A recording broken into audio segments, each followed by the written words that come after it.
muito sobre amar, sobre amor, sobre esse sentimento e como é que tudo isso se constrói dentro das nossas vidas.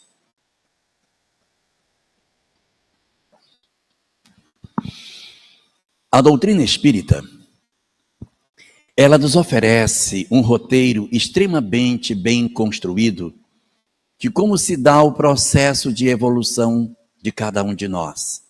Como é que acontece a nossa transformação para que nós consigamos alcançar a condição de sermos identificados como espíritos que alcançamos a plenitude da vida. Espíritos que alcançaram o grande objetivo pelo qual todos nós fomos criados. E esta informação, ela está espalhada dentro da literatura espírita. A gente não encontra essa informação assim, toda ela concentrada num ponto só. Como se fosse uma grande mina de tesouros que a gente vai entrando nessa mina e vai capturando as gemas a cada momento que a gente vai tendo a oportunidade de encontrar mais uma dessas grandes pedras preciosas e vai guardando, compondo o entendimento que a doutrina espírita faz para nós sobre o que seja a evolução. E hoje a gente vai navegar por esse longo caminho, por essa mina maravilhosa, aonde a gente vai encontrar essas informações. Você vai anotar, minha filha, você pode parar para anotar. Tá? Como é seu nome? Juscelene. Isso? Mas as pessoas chamam de Jusce ou chamam de Lene? Jô. Então é Jô. Então vai anotando, Jô. Vai anotando porque a Cidinha vai me ajudar aqui. Vem cá, Cidinha. Cedo. Pois cedo. Só tenho uma. A Cidinha vai nos ajudar porque dentro do trabalho que a gente consegue fazer, do entendimento sobre o mecanismo da evolução, nós podemos identificar dentro da literatura espírita 10 instrumentos que são fundamentais para que a gente compreenda como é que a evolução se processa. Vou começar do lado de lá. Então, nesse mecanismo da evolução, existe um primeiro... Já que aqui, Estelinha, é lugar de estudo, nós vamos ver se o pessoal está afiado de estudo também, tá? Então, o primeiro ponto que a gente encontra na literatura espírita sobre a questão da evolução é a informação de que todos nós somos criados iguais, que todos nós temos o mesmo princípio. Isso está contido em O Livro dos Espíritos, aonde a obra diz que nós todos somos criados iguais com duas características. Quais são? Simples e ignorantes, conforme a questão 115, 121, 133, 634 e 1006 de O Livro dos Espíritos. Nós somos criados simples e ignorantes. O que isso significa na verdade? Isto significa que não há diferença entre nós. Não existem pessoas privilegiadas em relação a outras. Nós somos todos iguais perante Deus. Deus, quando criou a nós, Ele depositou em nós exatamente a mesma capacidade de nós conseguirmos alcançar os mesmos resultados. E tem vezes que a gente olha para o outro assim, eu nunca vou conseguir fazer o que ele faz. Eu nunca vou dar conta de fazer isso. Só de eu ver chega já me dá uma preguiça. Então, esse tipo de sentimento de que nós não somos capazes, de que a gente não tem capacidade, não é o sentimento verdadeiro da criatura. Isso é fruto de uma tentativa de nós nos desculparmos diante da vida. Porque verdadeiramente todos nós fomos criados absolutamente iguais. Simples e ignorantes. Quando fala que a gente foi criado simples, não é na condição de homem, de mulher. É lá atrás, quando tudo começou. Sejam bem-vindos. É lá atrás onde tudo começou, quando a gente estava iniciando a nossa evolução. Ninguém sabia nem comandar um corpo complexo. A gente só conseguia comandar um corpinho de uma célula só, que era o que a gente dava conta e já era muito. Então é um longo mecanismo de evolução que a gente foi passando, em que lá atrás nós éramos incapazes de tomar decisões complexas. Era só uma mebazinha que se mexia, porque era só que eu dava conta. Não dava conta de um corpo mais complicado. Ao mesmo tempo que a gente era simples, a gente era ignorante. Não é ignorante igual alguns maridos, não é esse sentido de ignorante. É ignorante no sentido de desconhecer, não são todos, tem alguns, eu disse alguns, né? Porque tem alguns de nós que somos desse jeito e nós dizemos assim: nossa, mas o bicho é ignorante. O bicho é ignorante. E na verdade, o ignorante da doutrina espírita não é de grosseiro, é ignorante de desconhecedor das coisas. Porque a gente não sabia o que era o certo, a gente não sabia o que era o errado, não sabia se esconder do predador, não sabia procurar comida, a gente não sabia nada. Então nós éramos simples, porque era só o que a gente dava conta, e ignorantes, porque a gente não sabia de nada. À medida que a gente foi evoluindo, nós fomos nos afastando da simplicidade, nós fomos nos afastando da ignorância, e fomos então aprendendo coisas novas, desenvolvendo as nossas potencialidades, nos afastando desse princípio, desse início, e avançando na trilha evolutiva que a gente deveria viver. E aqui eu aproveito para comentar uma coisa conosco, que eu acho muito legal, é que a gente já ouviu isso algumas vezes na doutrina espírita, mas a gente pensa que isso está no livro dos Espíritos, mas não está, está na Gênese. É a frase na qual Kardec diz: o mal é a ausência do bem. Já ouviram essa conversa? O movimento espírita fala isso o tempo todo. O mal é a ausência do bem, mas não reflete o que significa o fato de que o mal seja a ausência do bem e não o contrário do bem. Por exemplo, a luz e as trevas. A treva não é o contrário da luz. A treva, a escuridão, ela é, na verdade, a ausência da luz. Porque quando a luz acontece, automaticamente a treva desaparece. Eu duvido vocês irem numa loja comprar uma lanterna preta, que você liga a lanterna e fica escuro. Não tem, gente. Porque a ausência de luz é que faz o fato de ser escuro. Então ele não é o contrário da luz, ele é a ausência da luz. Quando você fala de calor e frio, o frio não é o contrário do calor, é a ausência do calor. Na medida em que o calor se estabelece, o frio vai desaparecendo. Então nós vamos percebendo claramente que na medida em que as nossas compreensões de vida vão nos conduzindo a compreender as coisas dessa forma, a gente também vai conseguir compreender que o mal não é o contrário do bem. O mal é a ausência do bem. O que significa isso?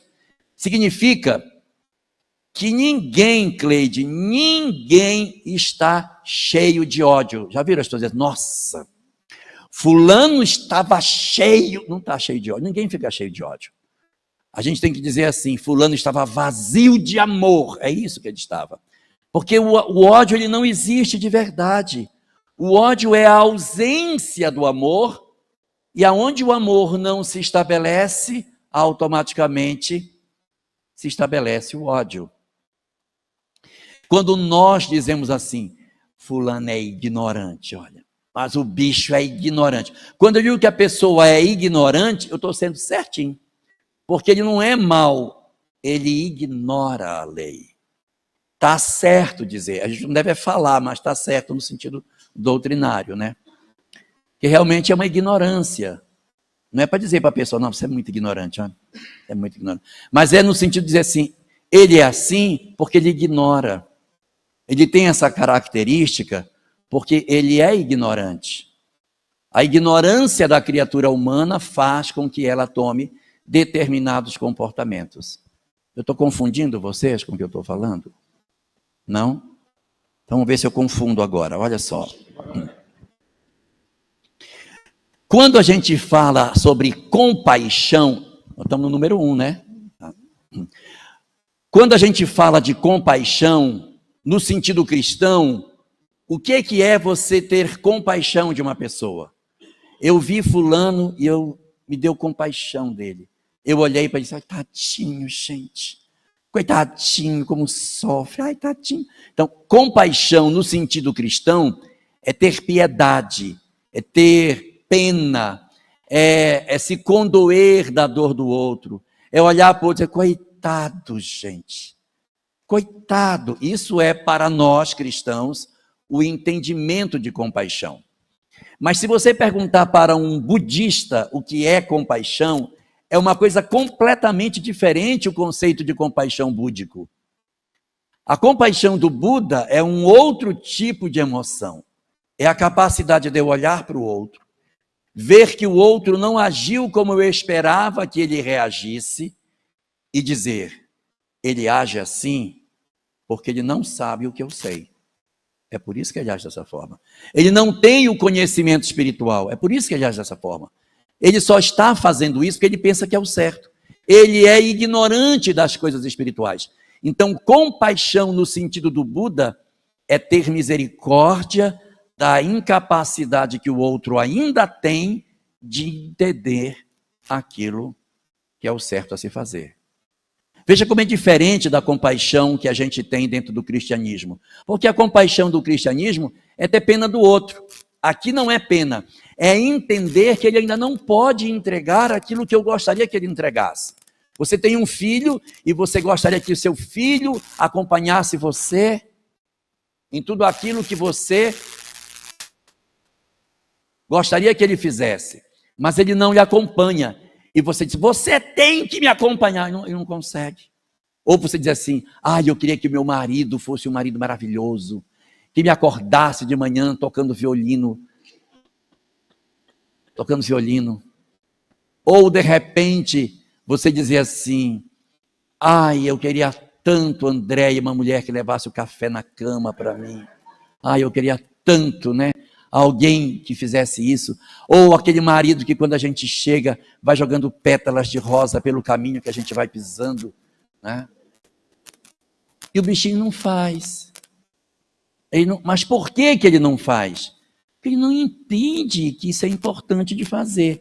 Então a compaixão é o dom de entender o outro ainda não está em condição de entender o que eu gostaria que ele entregasse. Em outras palavras, é ter a capacidade de aceitar o outro do jeito que o outro é. É eu dizer assim, ele não consegue dar mais do que isso. O que ele consegue dar é só até aí. Ele não faz, ele não tem condição de oferecer mais, ele não tem condição. Ele só vai até esse ponto, dali para frente, ele não dá conta, coitado, ele não dá conta de ser uma pessoa compreensiva, amorosa, ele é áspero, ele é difícil. Então, compaixão búdica é dizer para mim mesmo, sim, é verdade, ele não é capaz de fazer isso ainda. E compreender que esse é o estágio que ele está, que ele já esteve pior e que ele vai melhorar lá para frente. Ter essa compreensão da vida, nossa, é fundamental para que a gente consiga fazer o aproveitamento legítimo das nossas convivências. Senão a nossa vida vira um inferno, tá? Que eu fico querendo que o outro entregue o que ele não é capaz de realizar. Anotou, Jô? Então tá. Número 2. O primeiro ponto que a doutrina espírita nos entrega sobre a evolução é o princípio. Como é o princípio das nossas histórias de vida.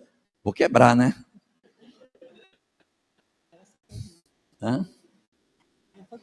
Como é o princípio? O princípio, todos nós somos simples e ignorantes, desconhecedores de tudo. E aí vem uma segunda pergunta. Tudo bem, nós nascemos simples e ignorantes. E qual é o método que Deus criou para que a gente deixe de ser simples e ignorante e consiga aprender coisas novas? Qual é o método? Qual é a estratégia? Qual é o método que Deus criou para que o espírito deixe a condição?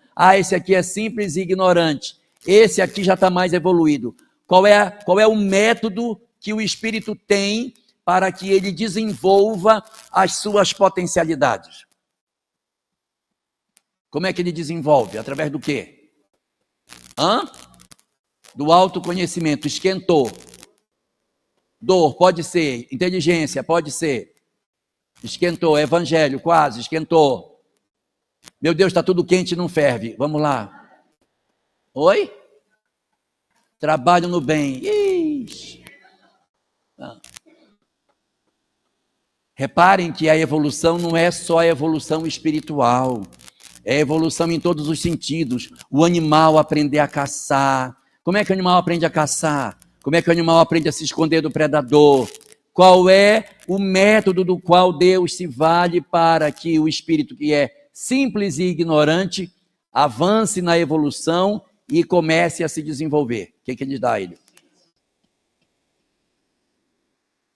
Muito bem, excelente, ótimo, Maria Clélia, muito bom, parabéns, era isso mesmo.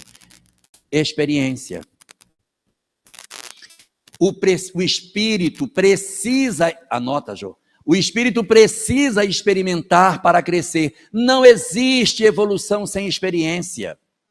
Nós só evoluímos através da experiência.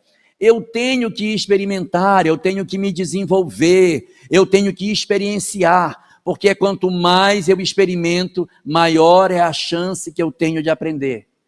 Vocês não são da minha época, que não tem ninguém da minha idade, mas na época que eu era menino na escola, tinha caderno de caligrafia. Não balança a cabeça se não sabe o que é isso. Então, caderno de caligrafia. A gente tinha que ficar treinando a letra. Até a letra ficar bonitinha. Faz o P, puxa a perninha, vai lá em cima, volta. Aí faz a bolinha do P, rola por dentro, puxa para fazer o encaixe para vogal, né? E a gente ficava treinando aquilo. Quanto mais treinava, como é que ficava a letra? Melhor. Experiência, tá? Então, é o exercício daquilo que vai desenvolvendo as nossas potencialidades. Você falou instinto. O instinto, Cleide, é o fruto da experiência.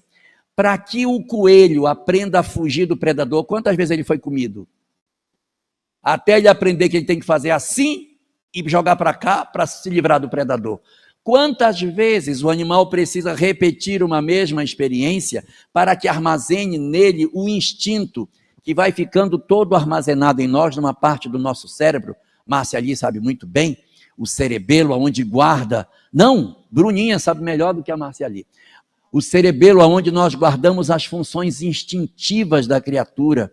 Nós temos aqui na parte de trás da nossa cabeça um pequenino cérebro, bem pequenininho assim, que era chamado de cérebro reptiliano. Tem gente que ainda chama assim, porque foi um cérebro desenvolvido na época dos répteis. É o cérebro que sente fome, que foge do predador, é o cérebro que faz as funções mais básicas, faz a digestão, faz o coração bater.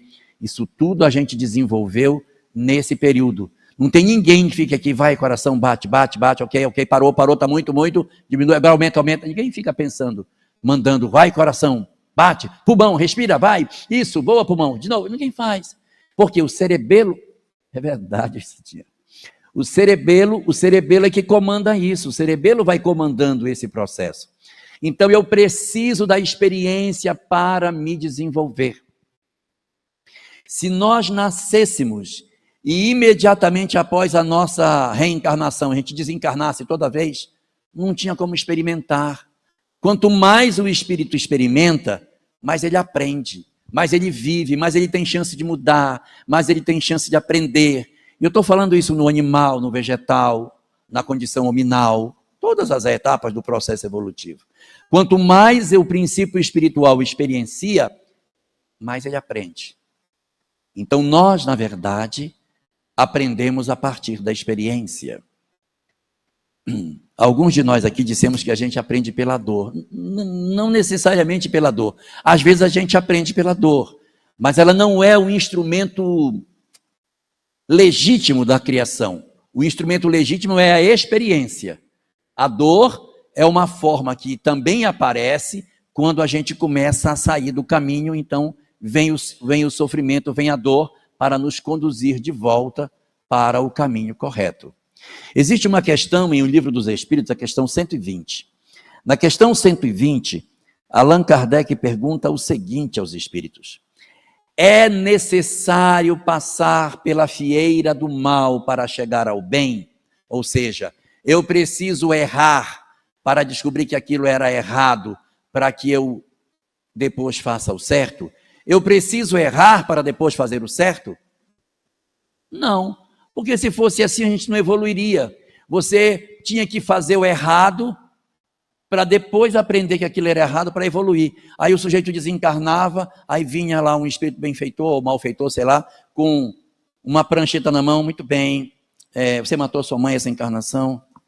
Não, não matei, então você vai matar na próxima, que é para você saber que é ruim. Então marca, na próxima você vai matar sua mãe. Aí, quando voltava, matou a mãe, matei, muito bem. E o pai? O pai não, então agora você vai na próxima matar o pai. A gente não ia evoluir nunca, gente. Porque matou o pai e a mãe, matei. Matou o pai e a mãe, foi com mingau quente, matou com o quê? Então, a gente não ia conseguir avançar. Então, nós avançamos pela experiência. O espírito precisa experimentar para se desenvolver, mas ele não precisa necessariamente errar para aprender. Nós podemos aprender pela experiência. E existe 3 formas diferentes de nós aprendermos. Primeira, com o meu próprio erro. Muitos de nós aprendemos com o nosso próprio erro. A gente erra e diz assim: eu não deveria ter feito o que eu fiz. Aí eu aprendo que eu fiz errado e não faço mais. Segunda forma de aprender: eu não aprendo com o meu erro, eu aprendo com o erro dos outros. Igual o que a minha mãe fez. Eu não vou fazer o que a minha mãe fez. Mais fácil, né? Mas assim, a gente pode aprender com o erro do outro. Eu olho o que o outro fez e digo: isso não é legal, não vou entrar por esse caminho. Então eu posso aprender pelo meu próprio erro, eu posso aprender pelo erro do outro, e eu posso aprender de uma terceira via, que é quando alguém, antes que eu erre, me diz: não faz isso. E em cima do ensinamento dessa pessoa, eu decido não fazer. Imagine você encontrar alguém no seu caminho que diz: amai os vossos inimigos, fazei bem aos que vos aborrecem, bendizei os que vos maldizem, orai pelos que vos perseguem e vos caluniam. Eu posso ouvir e tomar a decisão de seguir esse caminho. Então, pelo meu erro, pelo erro do outro, ou pelo ensinamento de alguém, sem que seja necessário errar. Mas todos 3 são sempre experiências. Então, o espírito nasce simples e ignorante, é a origem, e o método para a evolução é a experiência. Através da experiência, o espírito vai se desenvolver e vai ganhar a sua condição de liberdade espiritual. Tranquilo? Número 3. A origem: eu sou simples e ignorante. O método que Deus estabeleceu é a experiência. E qual é o objetivo? Vai para onde? Qual é o término? Você vai estar experimentando. Como é que termina? Para onde nós vamos? Qual é o nosso destino? Qual é o resultado dessa caminhada de evolução? Eu vou para onde? Segundo a doutrina espírita, qual é o resultado da longa caminhada evolutiva que nós fazemos? Nós vamos chegar aonde com o processo evolutivo que a gente faz? Isso é uma pergunta. Perfeição. Boa. Quem dá mais? Felicidade. Muito bem. Queria ter uma filha assim. Então, a perfeição está certo. É isso mesmo. Só que a perfeição, ela será sempre relativa, nunca será absoluta, porque só Deus tem a perfeição absoluta. Nós vamos evoluir experimentando, e vamos alcançar a felicidade. Enquanto eu ainda não sou feliz, é porque eu ainda tenho coisa para resolver. Quando nós vamos evoluindo, nós vamos nos tornando espíritos felizes. Se eu estou numa condição em que eu já resolvi, meu Deus, boa parte dos meus conflitos, eu já sou um espírito feliz. Quanto mais eu desenvolvo as minhas potencialidades espirituais, mais feliz eu sou. Então, o destino de todos nós é simplesmente a felicidade. Tranquilo? Beleza? Ok, Jô? Anotou? Tudo. Ai, meu Deus. Eu tenho medo que anota tudo. Eu falo muita besteira.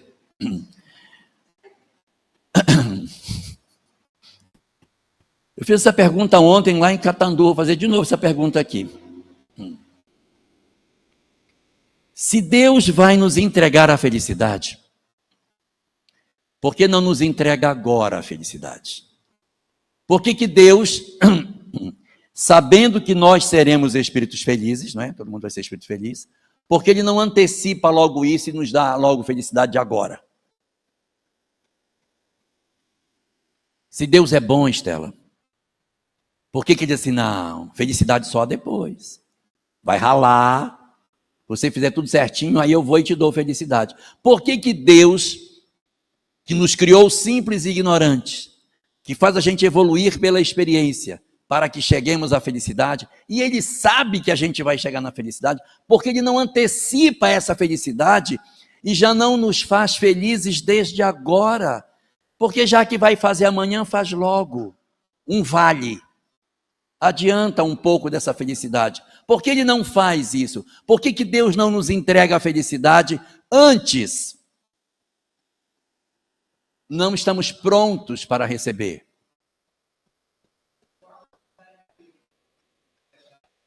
Tem que ter a chave, tá vendo?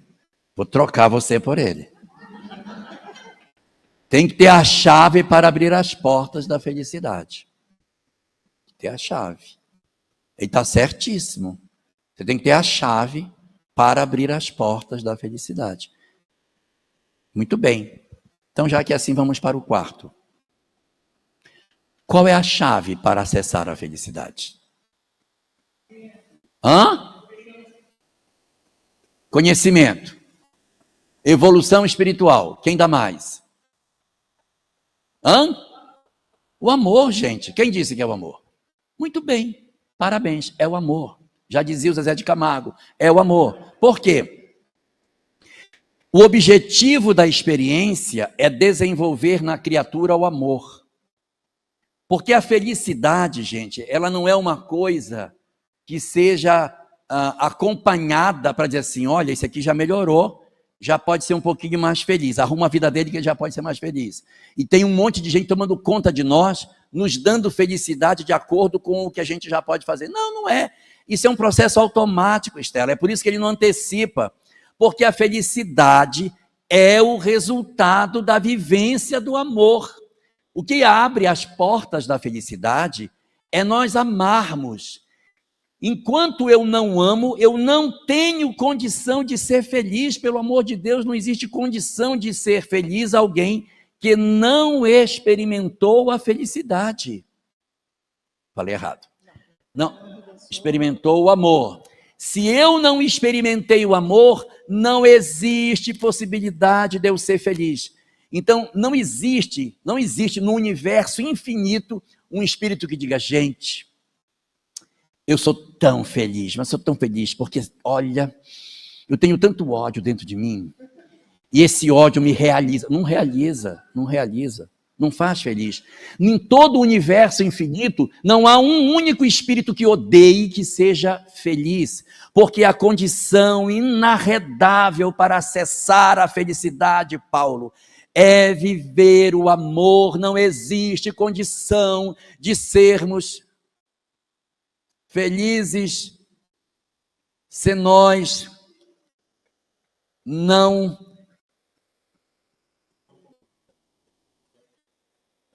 entendi. Não. Quer uma cadeira, Cidinha? Tá tudo bem? Não, acho. Então tá bom. Não, isso é pesado demais. Aí fica que nem um sadu com o braço levantado. Vamos lá. A condição fundamental para que a gente alcance a felicidade é o amor. Não existe.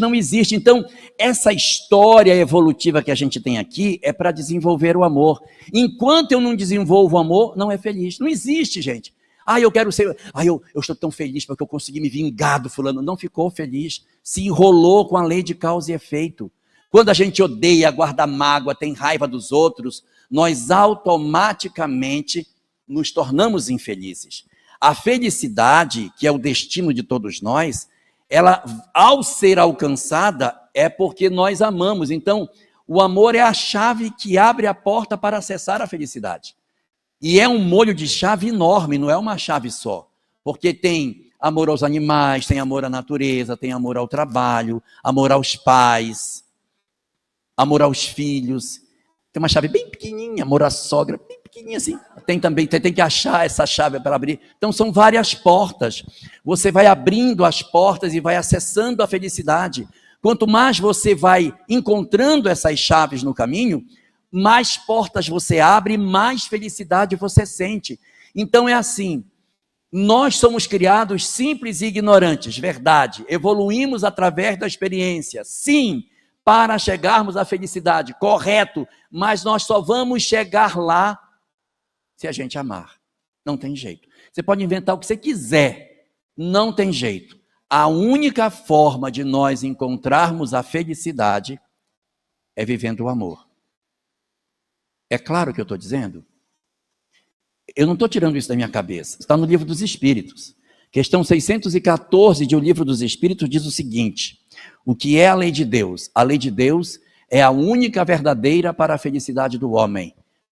Indica-lhe o que ele deve fazer ou deixar de fazer. E ele só é infeliz, Estelinha, quando dela se afasta.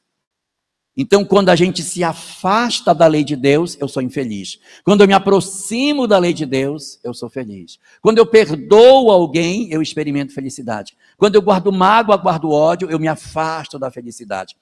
Isso Jesus já dizia há muito tempo, que a gente tinha que perdoar, tinha que amar. Qual era a proposta dele? Que a gente se aproximasse desse caminho e encontrasse a felicidade. Que esse era o objetivo. Encosta na mesa, minha filha, para facilitar. Tá tudo bem? Então tá bom. Então, o amor aqui é fundamental para nós. Ok? Número 5. Qual é a garantia que a gente tem de que todo mundo vai fazer essa caminhada? Porque a doutrina espírita diz que todos seguirão essa rota. Que não tem ninguém que vai sair desse roteiro, que todo mundo vai chegar à felicidade. Pode ver, a doutrina espírita diz: todos os espíritos chegarão à perfeição. Todos os espíritos alcançarão a felicidade. Todos os espíritos desenvolverão o amor. Uns vão demorar mais, outros vão demorar menos, mas todos, sem nenhuma exceção, todos alcançarão a condição de felicidade espiritual. Como é que eu posso garantir que ninguém se perde? Porque tem algumas pessoas que a gente diz: esse aqui não vai ter conserto, né? Essa pessoa que você está pensando nesse momento, que parece que não tem conserto, tem. Não tem nessa vez, mas na outra vai ter que ter. Talvez na outra não tenha, mas daqui a umas 10, 15, 20 encarnações ele vai estar melhorzinho. Então, vai demorar mais? Vai demorar. Mas ele só vai encontrar a felicidade quando amar. Então, a pergunta aqui desse item 5, anota, Jô, qual é a garantia da lei de que todo mundo vai seguir esse roteiro? Como é que eu provo? Como é que eu garanto que ninguém vai escapulir dessa rota e decidir ir por um outro caminho e conseguir ser feliz por outra via que não seja o amor? Como é que eu garanto isso? Isso é uma pergunta.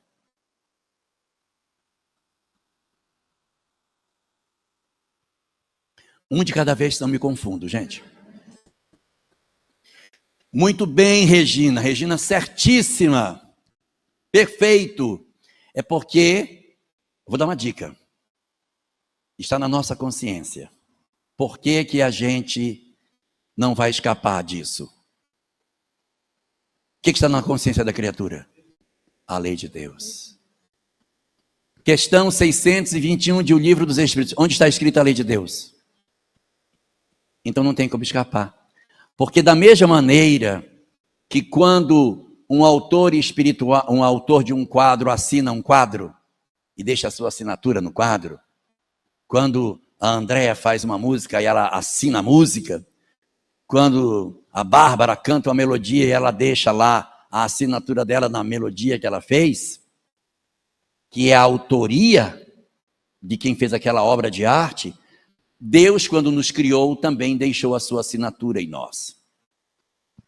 A assinatura do Criador em cada um de nós é que ele assinou a sua obra colocando a sua lei em germen dentro de cada um de nós. Todos nós possuímos a lei de Deus no interior das nossas consciências. E à medida que a gente vive e realiza o que Deus gostaria que fizéssemos, nós sentimos felicidade. É por isso que a gente não se perde. Porque a lei de Deus que está dentro de nós determina que felicidade é fazer o que está dito nela.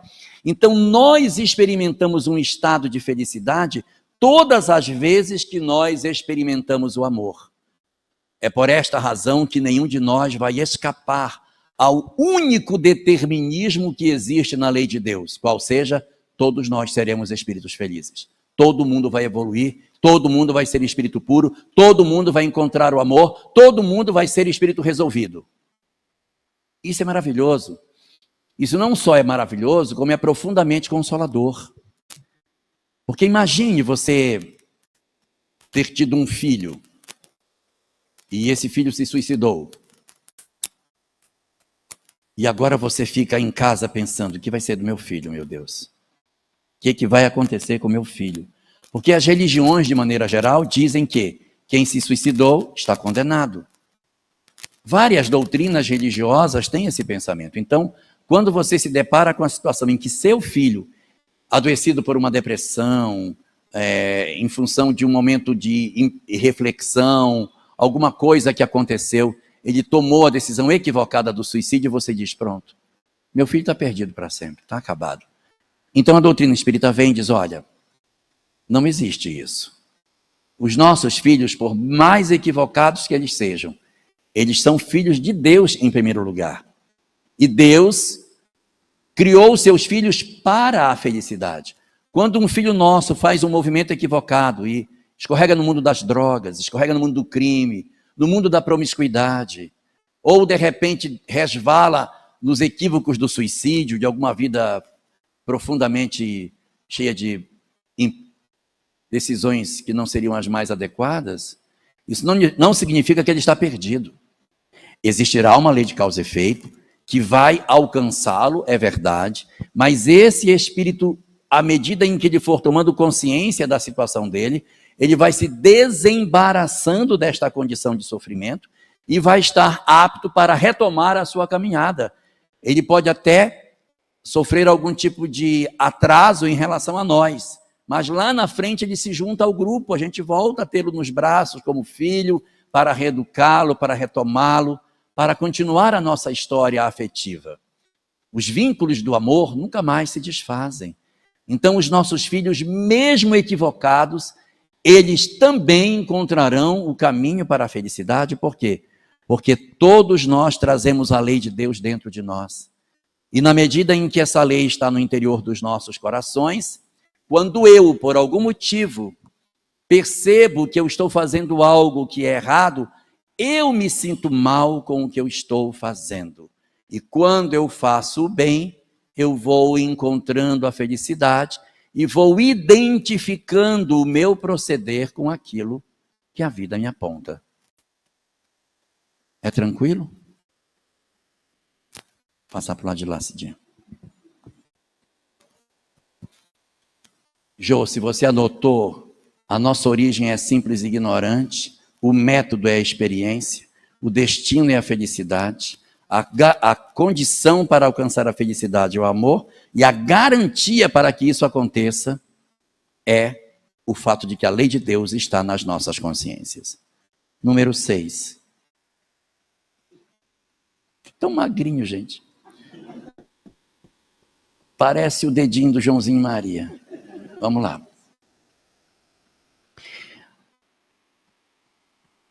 Para alcançarmos o amor, será uma condição para nós sermos felizes.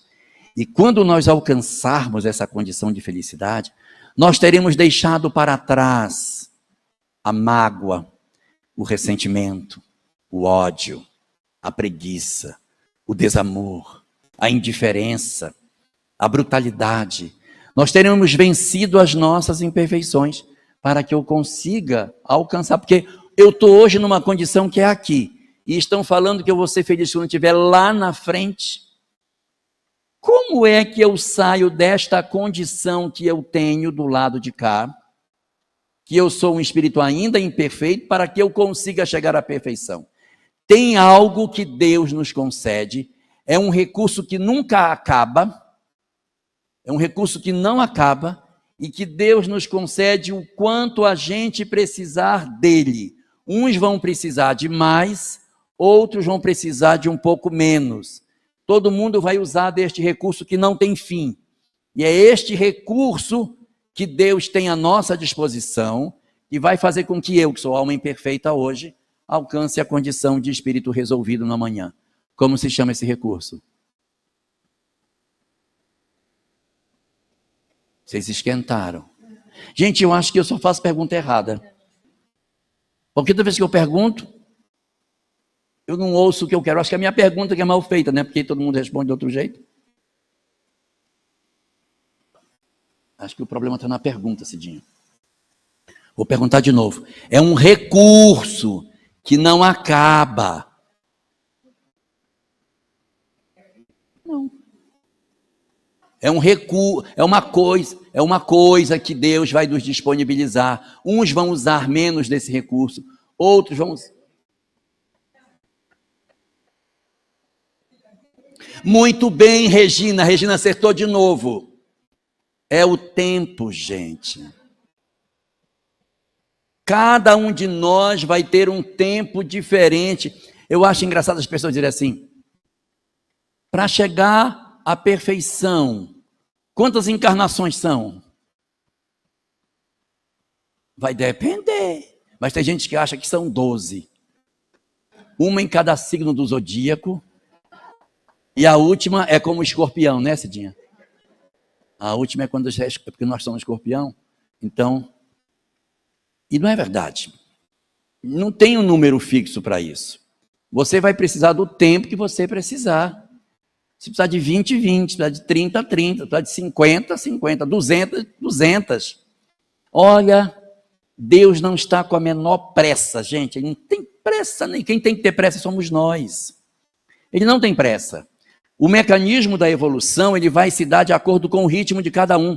É uma escola que cada aluno tem o seu ritmo de aprendizado. Não tem escola padronizada. Ó, todo mundo que entra aqui, quando termina essa encarnação, está todo mundo nesse grau de evolução, mas não está mesmo. Não está mesmo.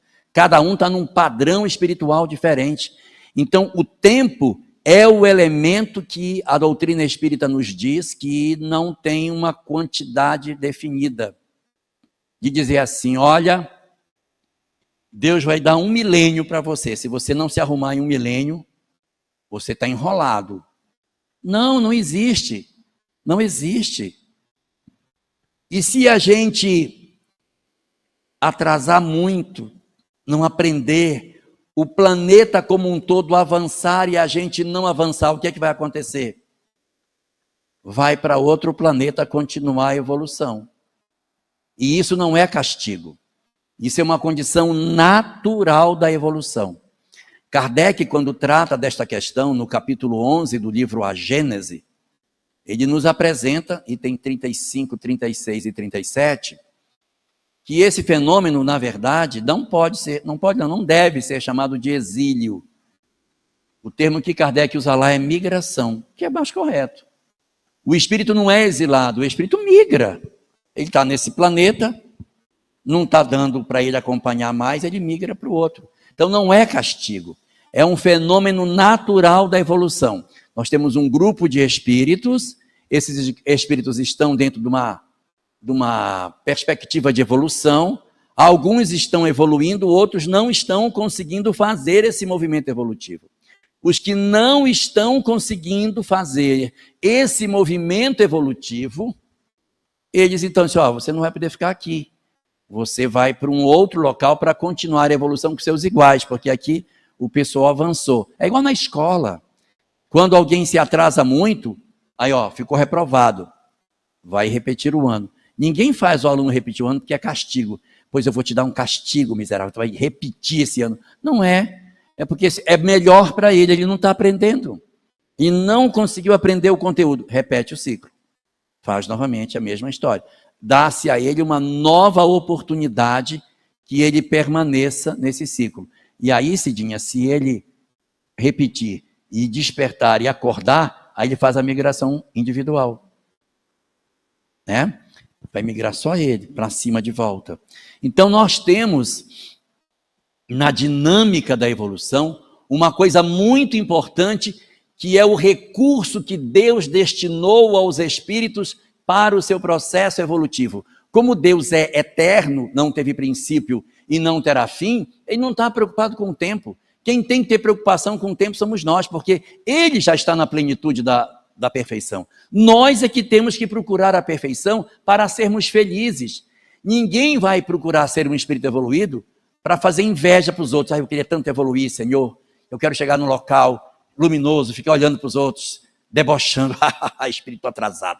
Não é para isso.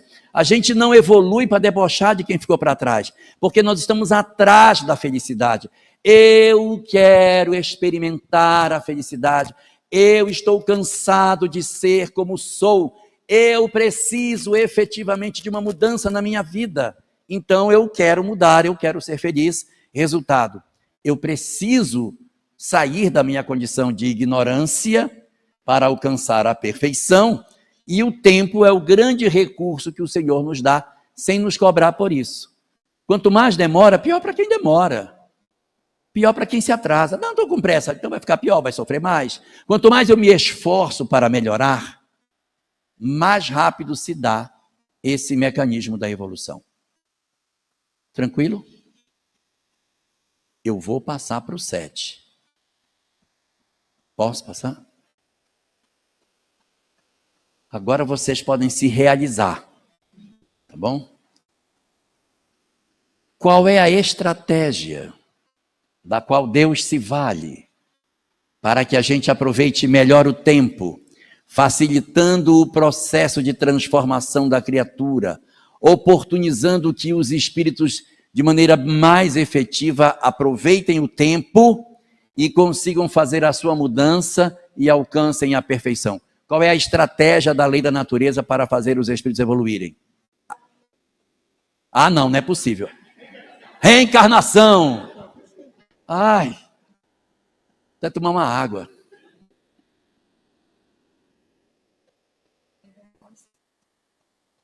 A estratégia de Deus é a reencarnação.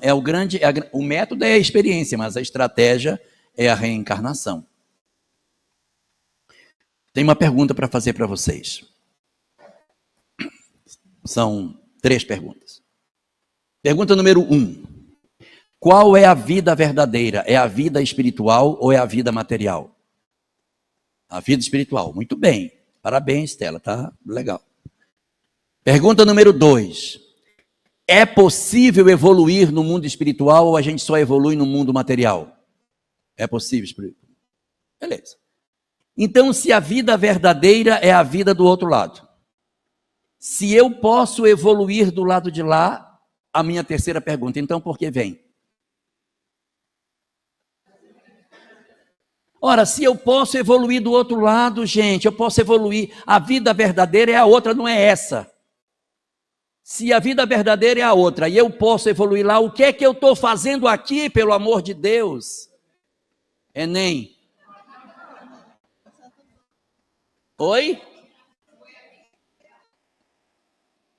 É?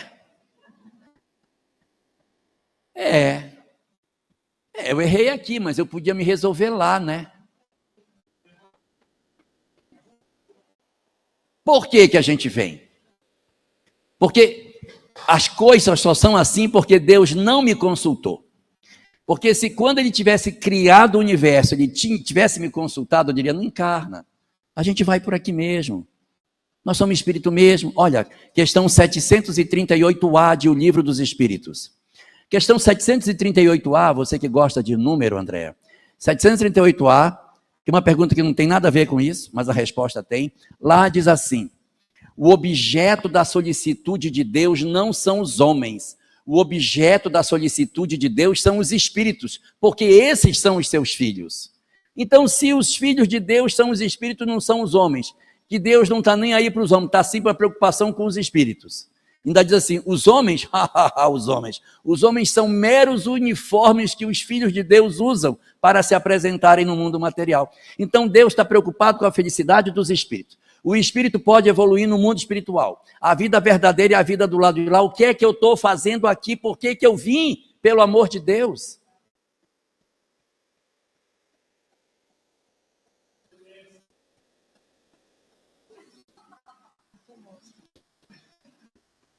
Não vai fazer eu me perder, Cidinha.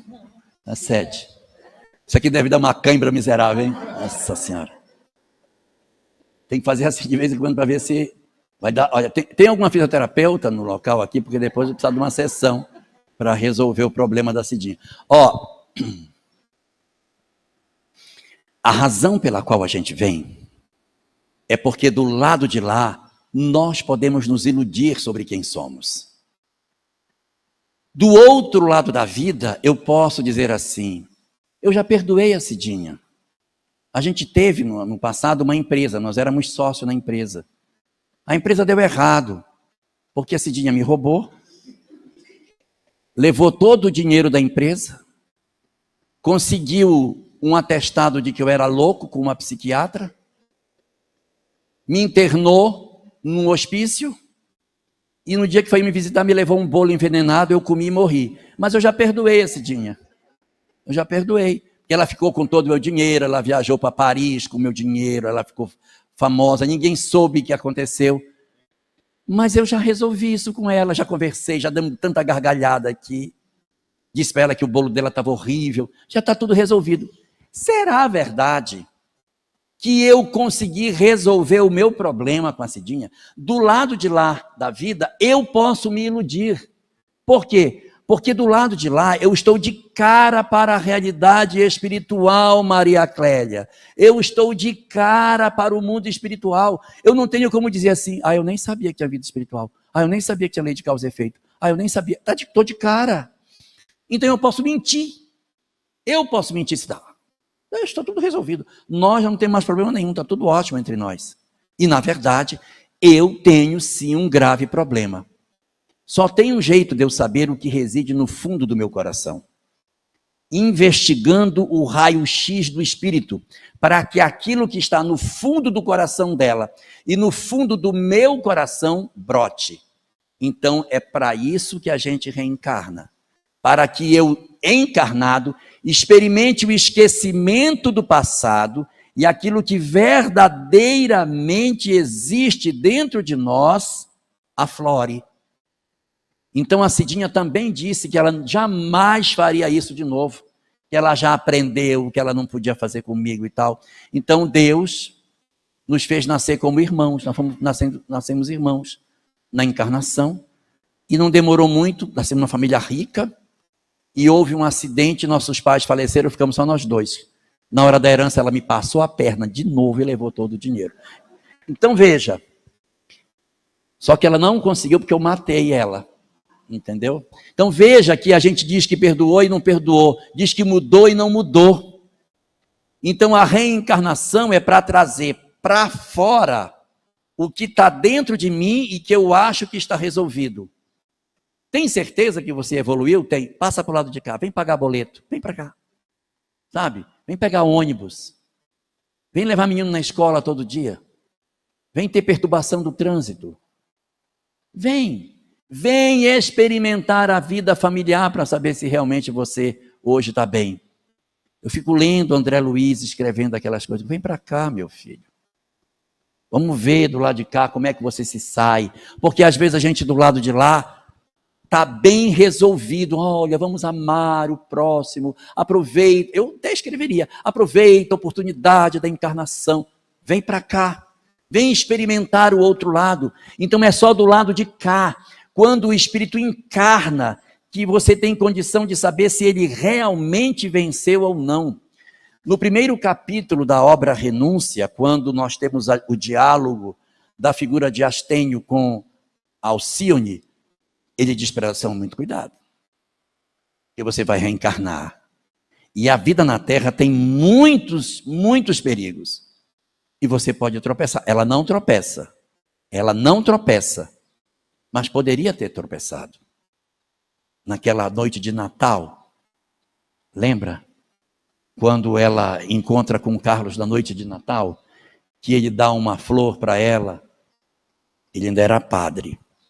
Ele beija a flor, dá para ela, ela beija a flor também. Ali ela poderia ter tomado uma decisão, mas ela recua e não toma a decisão equivocada que poderia ter tomado. Então, a vida na Terra ela tem muitos perigos. O espírito tem que estar muito consciente do que ele é, para que ele não tropece na vida material. Porque aqui tem muitos riscos, tem muitos perigos. E é a possibilidade de nós sabermos o que de fato acontece conosco.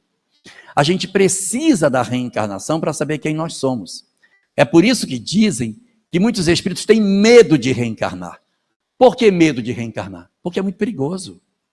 Do lado de lá, eu estou em plena lembrança de tudo que eu sou. Eu consigo dominar a minha mente, mas quando eu reencarno, eu vou ser criança de novo, eu vou esquecer de tudo que eu era. Quando eu tomar consciência de mim mesmo, será que eu terei os mesmos princípios morais que eu achei que eu tinha do lado de lá? Então é por isso que, de repente, a reencarnação se impõe como uma necessidade. É o nosso Enem do espírito, não é? É a nossa possibilidade de nós conseguirmos, de fato, fazermos um raio-x do que acontece, um raio-x do que acontece dentro do meu coração, para saber o que tem dentro de nós. E vejam, tem situações que a gente viveu na Terra, alguns dissabores, mágoas, feridas, dores, que a gente precisa resolver. E do lado de lá a gente não consegue. Às vezes eu não consigo perdoar uma pessoa que eu precisaria ter perdoado. É muito difícil para mim, porque existem histórias que são histórias mais fáceis. Tem histórias de desentendimento familiar que é mais fácil da gente trabalhar e perdoar e tocar a vida. Mas tem histórias que são muito difíceis, gente. Se você vem de uma história de abuso sexual, de abandono, de violência, abandono, violência, abuso, como que esse espírito, depois desse conjunto de traumas, vai conseguir dizer, não, eu perdoei, está tudo bem, está tudo legal? É muito difícil. Por quê? Porque são marcas que ficam muito profundamente fixadas no fundo da alma. E como a gente não consegue ser feliz sem amar, eu preciso reencontrar a pessoa para me resolver. Aí você vai dizer, pelo amor de Deus, não fale isso para mim, que eu vou ter que reencontrar com esse monstro, com esse desgraçado, com esse animal. É verdade, é muito difícil. Se não houver a menor condição de reencontro, não reencontrará agora, mas vai reencontrar no futuro. Quando nós estivermos melhor aparelhados, nós teremos que encontrar, porque a gente precisa se resolver. E por que eu preciso? Porque eu tenho que ser feliz. E guardando ódio, guardando mágoa, guardando desejo de vingança, eu não sou feliz. Então, eu preciso encontrar com esta pessoa, se não nesta existência daqui a 2, 3, 5, 10, sei lá quantas, mas eu vou ter que encontrar, para a gente tirar a diferença que a gente tem. Se for possível que reencontre, eu vou reencontrar. Imagine que você tem alguém que assassinou seu filho na porta de casa por conta de um celular. E você nutre um ódio terrível dessa pessoa que destruiu a sua história de vida porque levou o seu filho de volta para o mundo espiritual. Eu nunca serei feliz enquanto eu não resolver isso. Mas o culpado é ele, mas se nós tivermos ódio, nós também estamos na trama. Se ele errou, o problema é dele, mas se eu trago ele para perto de mim, eu crio vínculos que são desnecessários. Nós não precisamos necessariamente encontrar com os nossos desafetos. Eu só vou encontrar com o meu desafeto se eu, na verdade... Cadê a Cleide? Já volta? Eu só vou poder ter que encontrar com o meu desafeto se eu tiver a necessidade de resolver questões pendentes. Se eu não tiver ódio do meu desafeto, eu tranquilamente não preciso encontrar com ele. Vem cá, Andréia. Fica desse lado.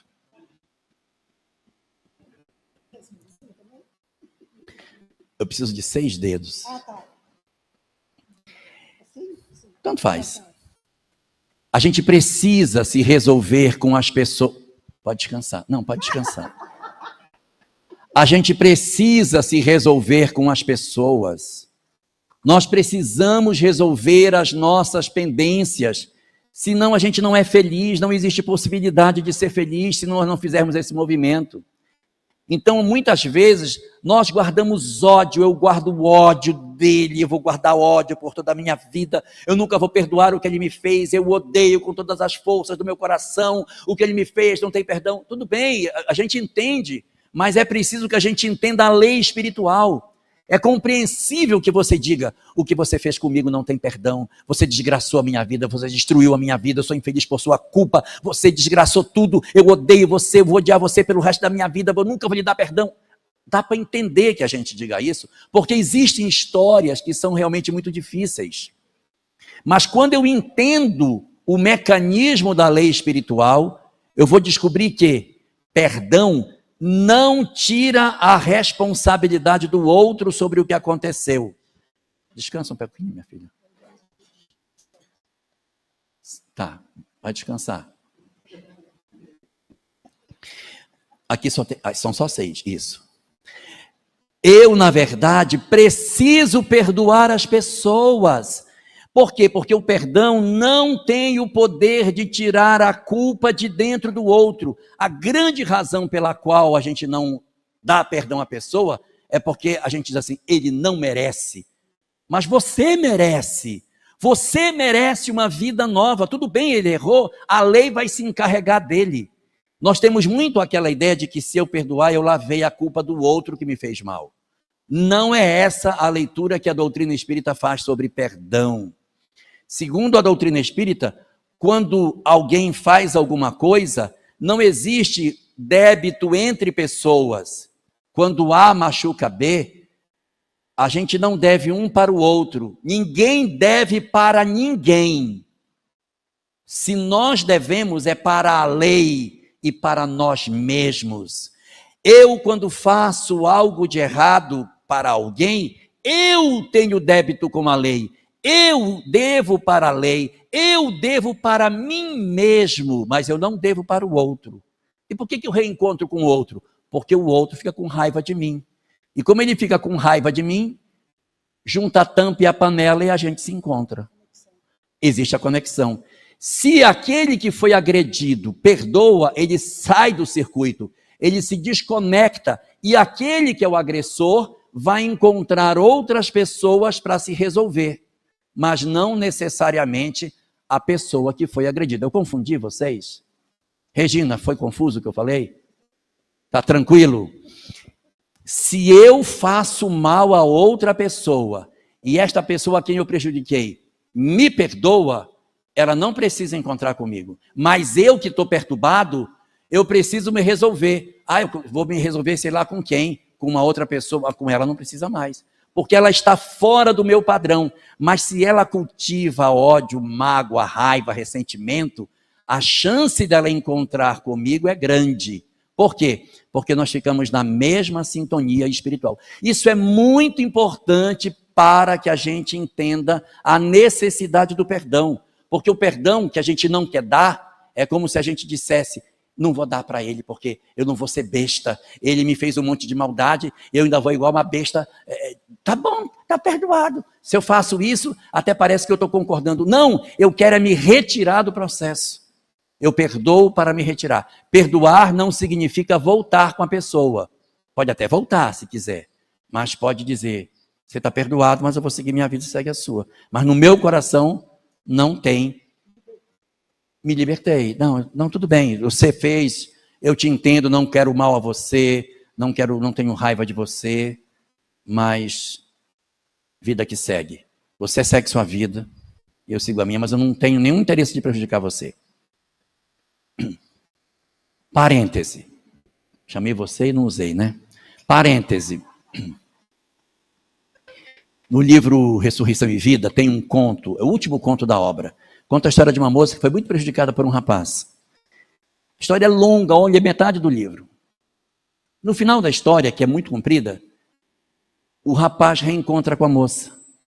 E o mentor diz, nós temos aqui uma pessoa que você precisa reencontrar. Aí mostra para o rapaz que prejudicou e desgraçou a vida dela, a moça, aqui está ela.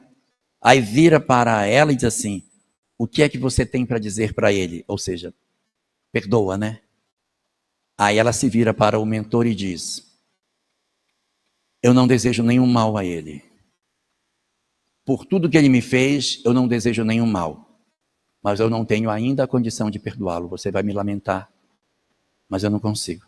Me desculpa, não tenho condição e se retira. Nem olha para o cara. Ela está num processo ainda de tentar perdoar. Está num processo. Mas já não está mais querendo prejudicá-lo, porque tem uma fase que a gente quer matar o outro. Né?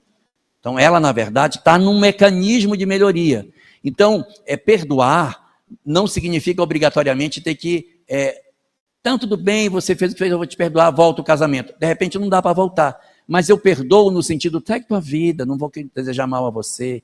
Porque tem tantas vezes que a gente vai perdoar alguém que nos machucou no casamento, e a gente diz, não, está perdoado, pode ir embora, não aparece nunca mais na minha frente, vai-te embora, daqui, não quero ver mais. E aí expulsa a pessoa de casa e fica dizendo para os filhos, teu pai era um safado. Então fica destruindo a imagem do pai. Então isso é uma maneira de vingança. Isso não é perdão. Tá? Então, perdoar não significa voltar, mas significa dar a você a possibilidade de se libertar. E para que as esposas possam dormir em paz na noite de hoje, é possível que a gente realmente encontre ex-marido, tá? Mas não precisa ser marido, ele pode ser filho, pode ser neto. O fato de você reencontrar com ele, com o falecido, não significa dizer que você vai ter que casar com ele de novo, mas ele pode vir a fazer parte da sua história. Vai ser um netinho, vai ser um filho que você vai ter e você vai cuidar dele. Vejam no livro Nosso Lar, a mãe de André Luiz, ela vai ter o pai como filho. O marido vai ser filho. E não vai ser marido de novo, ela não merece aquele marido de novo. Mas ele vai vir porque ela quis, não foi porque ela está devendo a lei. Ela pediu, ela poderia dizer, não, manda para outro lá que eu estou muito ocupado, vou arrumar outra pessoa. Não, ela diz, não, eu quero ajudar o bichinho, coitadinho, e pede. Mas aí já é uma condição de missão, dizer, eu quero porque é gosto, mas não porque eu precise. E eu vou dar aqui para nós 6 razões pelas quais é importante que a gente perdoe. Se até agora eu não convenci, eu vou tentar convencer agora. 6 razões pela qual se deve perdoar. Razão número 1, esse aqui Marciali sabe muito bem, Bruna também sabe muito bem. Primeira razão pela qual a gente deve perdoar as pessoas, porque a gente fica doente. Quem não perdoa adoece, ganha gastrite, problema de diabetes, enxaqueca, pressão alta, infarto, AVC. Que mais? Câncer. Tá bom a lista, né? Então, se você não perdoa alguém que te fez mal, você está arriscado de adoecer do ponto de vista físico.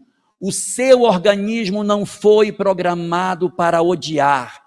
O nosso organismo não suporta descarga de adrenalina a todo tempo. Vai destrambelhar a máquina. Eu não aguento viver na situação de ódio anos a fio. Vai adoecer. Então, para que a gente não adoeça e desencarne antes da hora, é melhor perdoar, porque a vida doente é muito ruim, gente. É muito ruim. Número 2. Eu também preciso aprender a perdoar, não é só porque eu adoeço fisicamente, eu também adoeço psicologicamente. Pessoas que não perdoam são pessoas psicologicamente sequeladas. A vida delas é horrível, porque elas são amargas, elas só falam disso. Vai anotando, Jô. Cadê? Ela ficou chocada, eu acho. Eu choquei a menina. Vamos pular essa parte então, né? Adoecido psicologicamente são pessoas que ficam amargas. Já viram aquelas pessoas que estão na parada do ônibus e aí, nossa, tá quente hoje, né? Tá quente, igual o dia que meu marido me traiu, aquele desgraçado. Quer dizer, aquilo fica na cabeça da pessoa o tempo todo. Toda a história ela puxa, sabe? Aí, almoço de domingo com os filhos, aí reúne os filhos. Bem, vamos almoçar, porque o miserável do pai de vocês não está aqui, graças a Deus. Então, é uma história que não passa, é um assunto que não resolve. A pessoa é amarga, a pessoa é cheia de amargores, o tempo todo a vida dela é voltando neste assunto. Nossa, é uma coisa muito ruim, gente. É muito ruim. Você conviver com pessoas amarguradas é muito ruim. E longe de mim querer desejar o mal para alguém. Mas pessoas amargas têm a tendência de terminar a vida sozinho. Que ninguém aguenta viver com um poço de fel. Gente, é muito ruim você ver com uma pessoa que é o tempo todo reclamando. A pessoa fica amarga e ela reclama de tudo, não é só do marido, ela reclama de tudo. Aí ela diz, esse café está frio, esse café está quente, faltou açúcar, o arroz está sem sal, você não cozinha direito, o feijão está com gosto de queimado, demorou muito para sair, mexeram nas minhas coisas, roubaram meu dinheiro. Gente, é o tempo todo. Porque o amargor da pessoa não permite com que ela viva em paz. Ela gosta de viver, Bárbara, cercada dessa coisa do ruim, de que minha vida não presta, de que minha vida é horrorosa. Então eu não consigo nem ver o positivo. Eu tenho um amigo que a sogra dele é assim. E ele mora numa cidade que é uma cidade assim, bem coitadinho, bem ruinzinha a cidade dele. E aí a sogra dele chegou para fazer uma visita e tinham arrumado uma praça. Era uma praça bem abandonada que tinha lá. E a praça foi reformada e ficou bonita. Ele pegou a sogra e disse, vou lhe levar para a senhora ver um lugar. Aí ele foi, porque a sogra dele só reclama. Botou a sogra no carro e levou a sogra para essa praça reformada. Isso é fato real. Chegou lá na praça, ele disse, pode descer. Olha essa praça como ficou. Ele ficou olhando para ela, porque tudo ela reclama. Ela ficou olhando. Tudo arrumado, tudo limpo. Crianças brincando, tudo pintadinho. Bonito, e ela olhando. E ele esperando. Vai, elogia, vai. Vai, faz um elogio, pelo amor de Deus. E ela olhando. Nada, não dizia nada. Aí, de repente, ela quebrou o silêncio e disse, mas isso aqui era uma imundície, isso aqui era uma bagunça, isso era um matagal horroroso. Ela não consegue nem ver a reforma, ela vai buscar o negativo para cobrir o positivo. Problema de adoecimento em função do amargor de quem não perdoa, de quem guarda ódio da vida, guarda ódio das coisas. E eu estou só no segundo. Terceiro, além de adoecer fisicamente, além de adoecer psicologicamente, a pessoa vai adoecer também temporalmente, o tempo dela fica adoecido. Por quê? O dia dela não tem 24 horas, o dia dela tem poucas horas, que a maior parte das horas do dia é lembrando do que aconteceu lá atrás. Entende o que eu falo? Ela vive no passado. Então toda hora ela deita na rede, fica assim embalando, chutando a parede, lembrando, olha o que ele me fez. Porque ele fez. O cara já casou, já está com filhos e netos, e ela continua lembrando que naquele dia ele chegou para ela, e ele disse para. Ai meu Deus, é uma história que não passa. Então o dia dela não tem 24 horas, ela não vive o hoje, ela vive o mesmo dia que já passou 500 vezes, e o dia não acaba. O dia de hoje tem 3, 4 horas, e o dia que aconteceu a confusão já está com mais de 10 mil horas, porque ela vive voltando naquela mesma história. E ela conta de novo a mesma coisa. Porque naquele dia que teu pai chegou, porque o teu pai quando veio, os filhos já estão exaustos de ouvir a mesma história, e ela repete. Repetiu história demais é porque está presa, a alma está presa numa coisa que não conseguiu sair. Está presa no passado. Quem conta história demais do passado, quem gosta de contar história de filhos adultos, quando eram crianças, já viram? Mãe que conta, esse aqui é meu filho. Quando ele tinha 1 ano de idade, gente, quem é que quer saber do ano de idade do outro? Aí, e o filho fica morto de vergonha. Aí, eu botava ele no colo para rotar, não era fulano? Putz, Então fica contando história que não tem mais nenhum sentido, o menino já tinha e aquela história comprida. Nossa, e volta, e volta. Então ela fica adoecida também na questão do tempo. O tempo dela não existe. E aí quando a filha chega e diz, mamãe, nós vamos hoje para uma festividade que a minha filha, no caso a neta, vai se formar. Já vai formar? Meu Deus, nasceu outro dia. Não, não nasceu não. É porque ela não está vivendo os dias, ela não vê os netos, ela não enxerga o presente, ela não convive com as pessoas, ela não sente, porque ela está enclausurada na mágoa, ela está enclausurada numa história do passado que não permite com que ela se restaure do processo de libertação que ela tem que viver. Então ela também adoece dessa terceira forma. A Jo não está, mas vocês anotem. Adoece fisicamente, psicologicamente e temporalmente também. Aí tem uma quarta forma de adoecer. Como se não bastasse ter essas três doenças, até uma quarta. Adoece espiritualmente. Porque ela ganha umas companhias horrorosas que passam a viver com ela, dormir na cama com ela, a viver dentro da cabeça dela. Espíritos tristes que, ao perceberem a tristeza dela, se aproximam e dizem, eu também fui abandonado. A minha história é pior que a sua. Aí encosta e aumenta ainda mais a tristeza que a pessoa já tinha. O cara já estava triste. Ela já estava entristecida com o que aconteceu. Mas o que acontece em função do ocorrido? Ela fica ainda muito mais triste, porque é a tristeza dela junto com a dos companheiros que fazem com que ela fique ainda mais doente. Dentro do conceito da doutrina espírita, esse fenômeno através do qual um mau espírito se vincula a alguém de maneira pertinaz e constante, perturbando uma pessoa, se chama, muito bem, obsessão, é isso mesmo. Então, além de você ter todas essas doenças, ainda fica obsidiado. É isso que é para você, pelo amor de Deus. Ganhar uma obsessão. Não, mas eu dou conta. Não dá conta, gente, ninguém dá conta. Eu, claro, que eu quiser, eu me liberto. Não se liberta, gente. Da feita que aquilo se enraiza no cerne da alma, para arrancar mágoa de dentro do coração é difícil. Por isso que a gente precisa ter muito cuidado. Só que todas essas 4 doenças são na mesma existência em que tudo aconteceu. Só que a quinta é na outra existência. Porque além de você ter todos esses dramas, na existência seguinte, ainda tem uma grande chance de você reencontrar a criatura dentro da família. Eu criei tanta raiva do cara que ele nasceu meu irmão.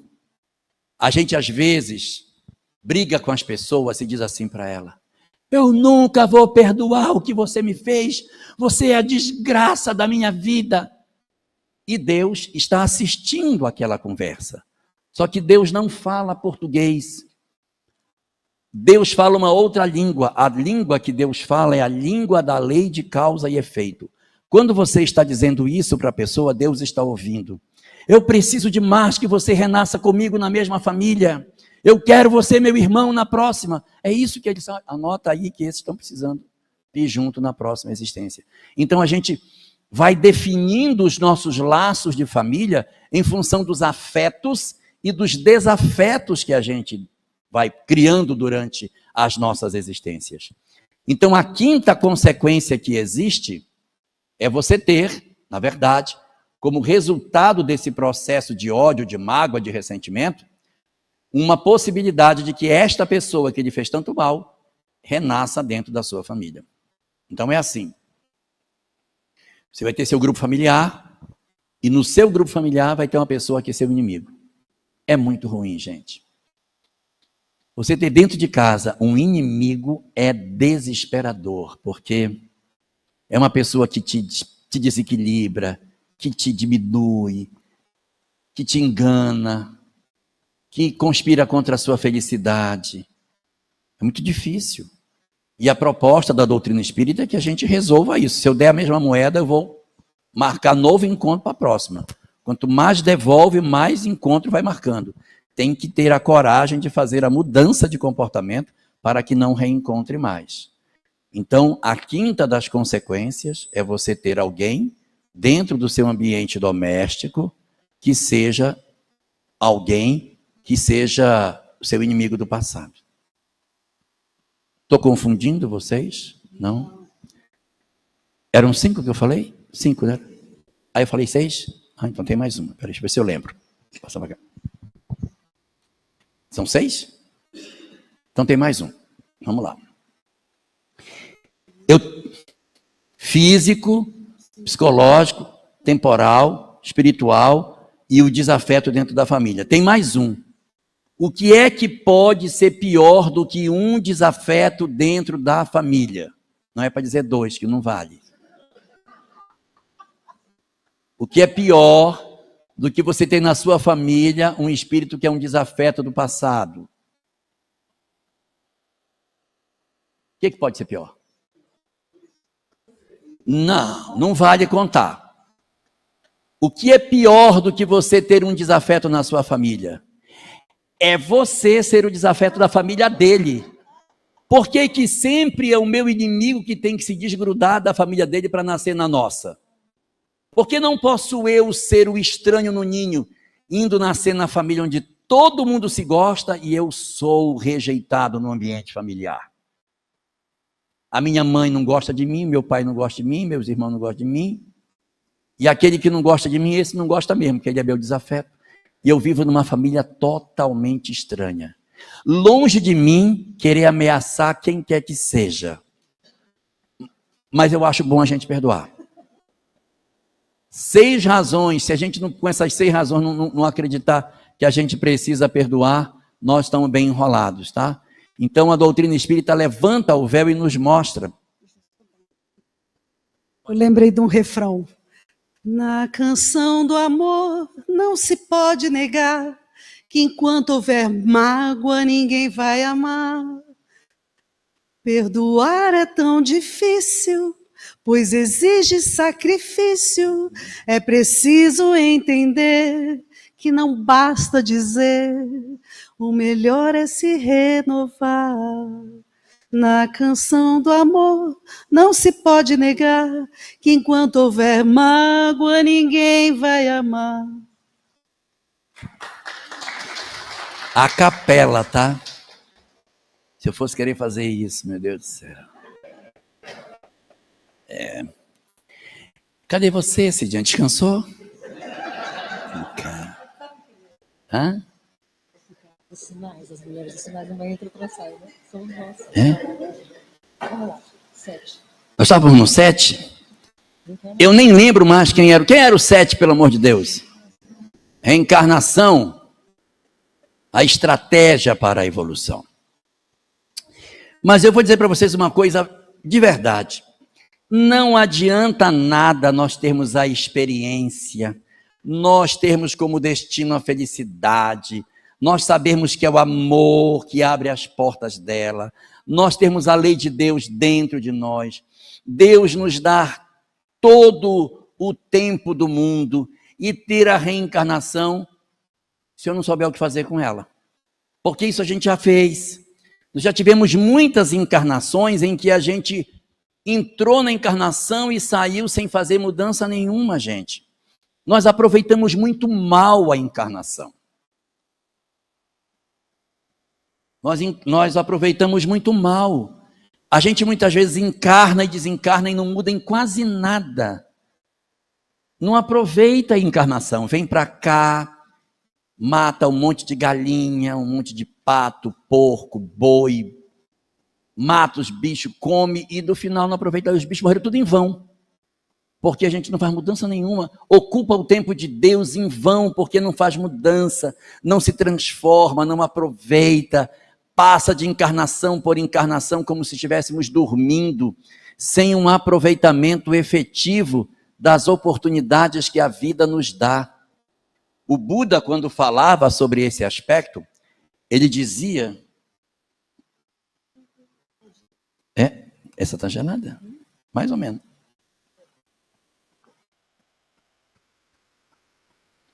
O Buda dizia... Não, peraí, eu vou precisar.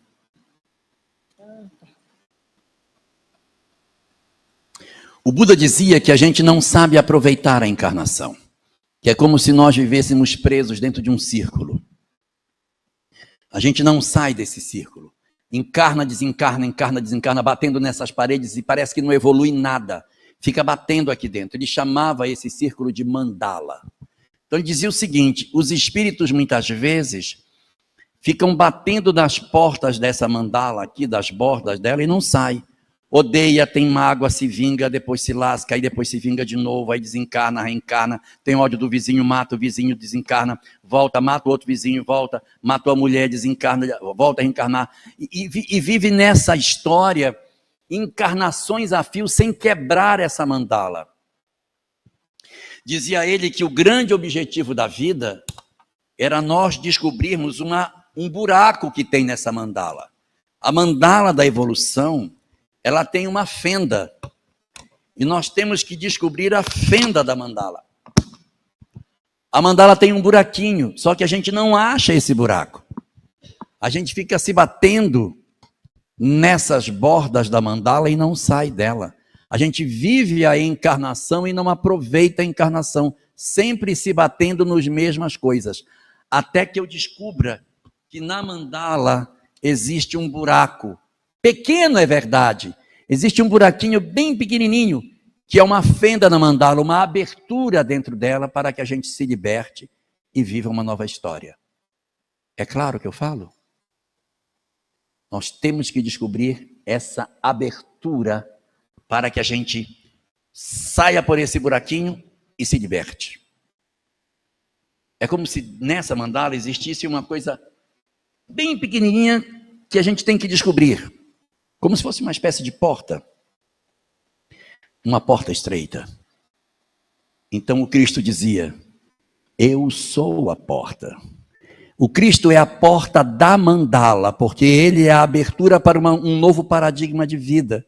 Porque ele vem propor o perdão para nós. É aí que está o novo paradigma. A possibilidade que eu encontre que existe uma nova dimensão na minha vida para o processo de desenvolvimento das minhas potencialidades. Quando eu descobrir isso, eu terei entendido o sentido de todas as coisas. Então, a estratégia que Deus nos colocou é a reencarnação.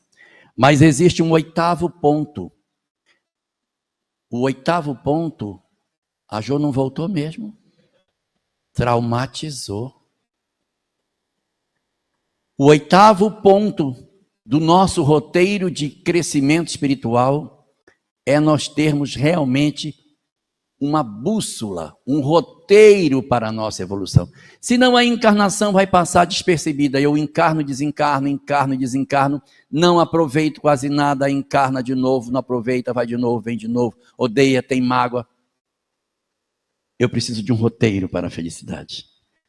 Porque se ninguém me entregar o roteiro que faz com que eu perceba que a vida não é somente isso, eu nunca conseguirei alcançar a felicidade.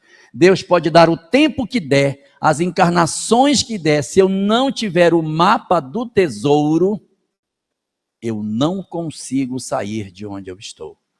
Como se chama o roteiro e guia para que a gente consiga alcançar o aproveitamento efetivo das nossas encarnações?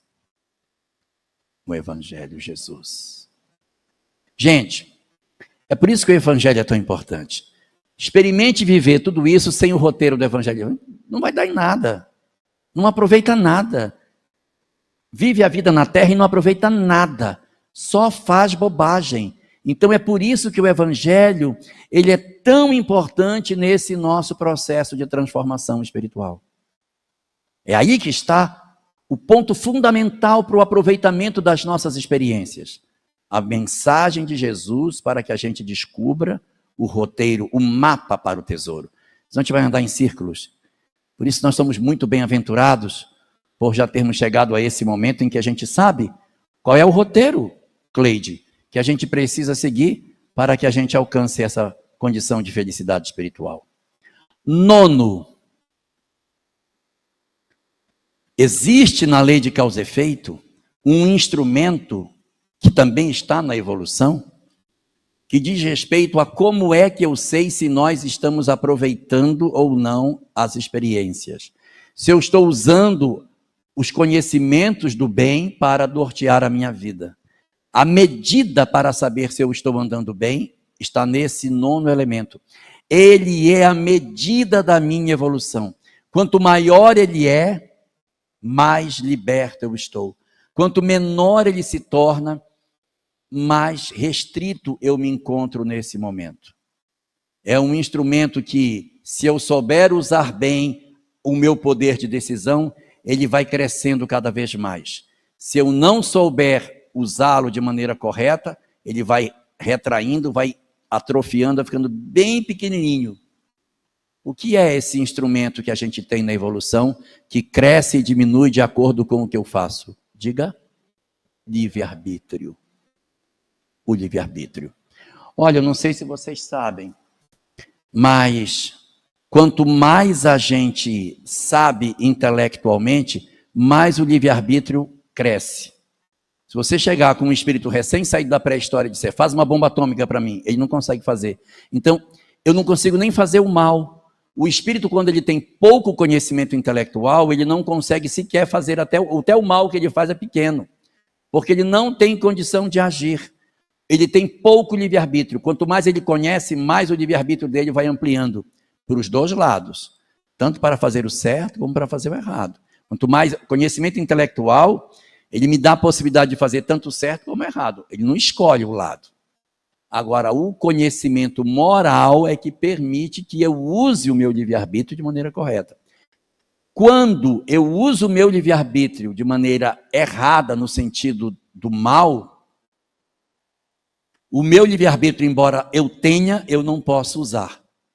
Eu até poderia, mas pelo meu livre-arbítrio, eu não posso usar. Vou tornar mais claro o que eu estou dizendo. Você tem 2 filhos, um filho de 20 anos e um filho de 5 anos. O filho de 5 anos vem e diz assim, pai, eu queria dirigir o carro. Me dá carro para eu ir para a escola, hoje estou precisando ir para a escola. Você vai dar seu carro para o filho de 5 anos? Por quê? Porque ele não tem livre-arbítrio para isso. Então você não vai dar. Não dá, não, meu filho, você não pode. Quando você crescer, aí você vai pegar o carro. Aí você tem um de 20 anos, que tem carteira de motorista. Ele diz, pai, me empresta o carro. Aí você pergunta, o que é que você quer fazer? Quero fazer um pega com o pessoal ali na estrada, quero dar cavalo de pau. Aí você diz, olha, você poderia. Que do ponto de vista intelectual você pode, mas do ponto de vista moral não pode. Então eu tenho uma restrição. Enquanto eu não usar de maneira correta, mesmo podendo, não usa. Pode, mas não tem possibilidade de usar. Então o livre-arbítrio é esse elemento aqui fundamental. E tem o último, para a Cidinha sentar. O último desses elementos é o motor da evolução. Que mesmo que eu tenha tudo isso, se faltar o motor, a gente não faz nada. O motor que faz com que eu tome a decisão correta, que eu tenha coragem para decidir, que eu tenha coragem para fazer, porque às vezes eu sei de tudo isso, mas eu não me predisponho a fazer o bem. O que falta para mim é o motor, que se chama a vontade. Pode sentar, Cidinha. A vontade é o grande instrumento da lei para que a gente consiga se libertar de fato das nossas imperfeições. E Deus nos ofereceu um instrumento maravilhoso para que a gente consiga fazer isso, que é a capacidade de nós entendermos que nós estamos na vida simplesmente para que a gente aprenda a amar. Esse é o grande foco. O grande foco pelo qual nós estamos aqui é para que a gente aprenda a amar. Quem está com mágoa, ressentimento, dores, remorsos, culpas, trabalhe seu coração. A gente precisa perdoar os outros, mas precisa perdoar a si mesmo. Realizar o processo de auto-perdão quando nós carregamos culpas muito grandes dentro de nós. E fazermos aquilo que a gente precisa fazer para nos desembaraçarmos do processo de dor. E nesse mecanismo da dor, do sofrimento que a gente atravessa, nós precisamos aprender a cuidar uns dos outros. Enquanto a gente não se predispuser a amar o outro, a cuidar do outro, a fazer as coisas pelo outro, nós ainda estamos muito presos no nosso egoísmo. A proposta que a doutrina espírita nos oferece é que o nosso amor seja um amor que transforma, é um amor que se compromete, não é um amor coagulado em nós. Eu sinto amor. Faz. O que você puder fazer pelo outro, faz. Você está com um pai idoso, não deixa a oportunidade passar, faz, porque daqui a pouco ele desencarna. Você tem um filho problemático, faz. O que você puder fazer, faz. Não deixa com que as oportunidades sejam desperdiçadas. Usa a vontade para que você coloque ela a serviço do bem. Que a gente realmente descubra que o grande motor do processo evolutivo é a vontade. Mas vontade de quê? A vontade de fazer, a vontade de servir, a vontade de realizar. Que nós não tenhamos medo de fazer, que não tenhamos medo de realizar, medo de amar, medo de perdoar, medo de se transformar, medo de se auto-perdoar. Nós temos que sair da nossa indiferença, porque o único instrumento que a gente tem para alcançar a felicidade é através do amor. E o amor, ele é um sentimento operacional. Quando eu amo, eu naturalmente me sinto convocado a servir. Quem diz que ama e não serve, não está amando. Quando a mãe acorda na madrugada para amamentar a criança, ela não diz, ai meu Deus, madrugada. Ela acorda e diz, ai, vou servir meu filho, traz, bota no peito. A alegria que ela tem de servir porque ama. Quando eu amo, eu naturalmente faço e não sinto o peso de fazer. Quando eu sinto o peso de fazer alguma coisa, é porque eu estou fazendo sem amor. Que esta seja a medida de quem somos nós. Observemos o que fazemos, o quanto de paixão, de alegria, de prazer no que fazemos a gente tem e quanto de raiva, de ressentimento, de desconforto com aquilo que a vida nos pede que seja feito. Para que a gente aprenda tudo isso, porque todas essas questões estão resumidas em 2 únicos verbos: amar e servir. Porque esse é o propósito da